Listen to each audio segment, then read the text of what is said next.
So we're trying to pack as much stuff into 2 days as we possibly can. Clearly.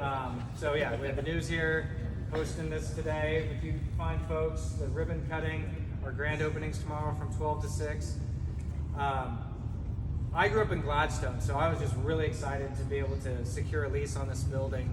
My whole family lives in Happy Valley. My wife and I live in Northeast Portland, but I knew I always wanted to have this concept in Clackamas County. I don't know if you guys have noticed, but all the court names are, the signs are up above the courts. They're all kind of related to Clackamas County. So Wy'east is the native name for Mount Hood. We have Boring Court, this is Court 5, Chinook, High Rocks, Willamette Falls. High Rocks, by the way, the park my mom told me I could never go to as a kid. Yeah. And then I found out as a teenager, like, that's where all the cool stuff's going on, Mom. Kanema is the little village just as you are driving towards Canby from Oregon City. Trillium Lake, Zigzag, the town, Sasquatch. I think Sasquatch wanders into Hood River County every once in a while. Mostly he lives in Clackamas County. I also just want to point out the print on the wall in there was put up yesterday. It's of Mount Hood at Trillium Lake, taken by John Higgins of Higgins Signs.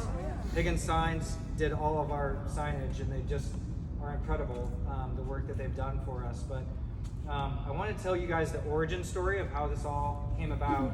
Like all good origin stories, this one starts with watching a Jean-Claude Van Damme movie. It was 1999, and I was with a group of friends in the Arbor Lodge neighborhood of North Portland. Sitting around, there may have been an adult beverage or two consumed, and we're watching Kickboxer, and Jean-Claude Van Damme is walking across the beach in Thailand, and there's these Thai guys playing this sport we'd never seen before, kicking a wicker ball over like a badminton net, back and forth, like doing flips. And we were mesmerized. We're all soccer players, and we were just mesmerized. Like, what is this? And you can, at that time, you didn't have a computer at your house where you could just go look online. And someone in our group had been to Thailand recently. He said, that's called Sepak Takraw. Has anyone heard of that before? Sepak Takraw? Yeah, so if you ever go to Thailand, you'll see them playing on the beach, and it is with a little wicker ball. We're watching that, and we're like, well, we can't really do that, but we can go to this tennis court next door with a soccer ball, and we invented this sport we started to call Sonus, short for soccer tennis.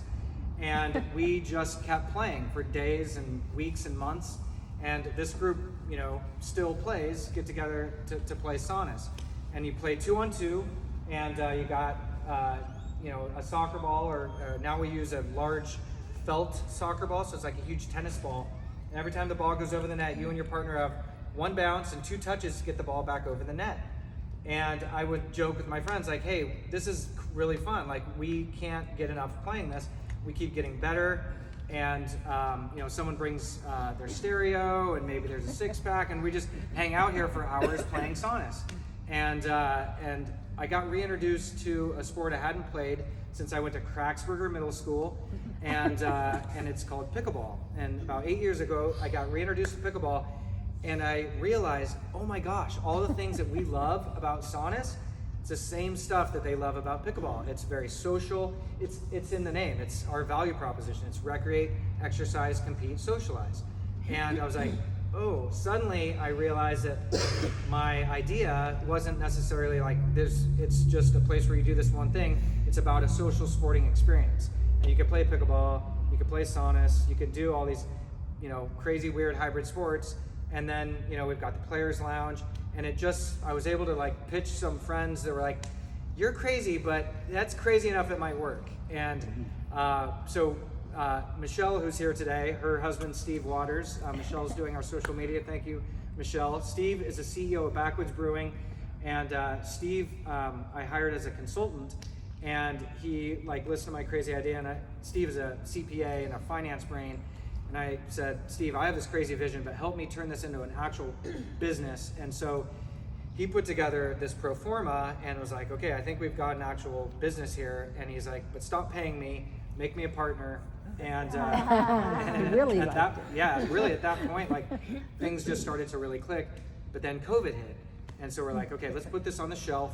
And about a year and a half ago, we're like, I think there's a light at the end of the tunnel here. And so we dusted it off, and Jeff Dexter, who owns this building, and I actually played indoor soccer here before, he had the building on the market, wasn't able to sell it, and it went up for lease. We were in here the next day to tour the building, and everything just happened really fast. And December, we got the keys, and all the investors were like, 3 years prior, where they're like, pickleball, maybe I'd heard of it. Finally, they were like, okay, we know about pickleball.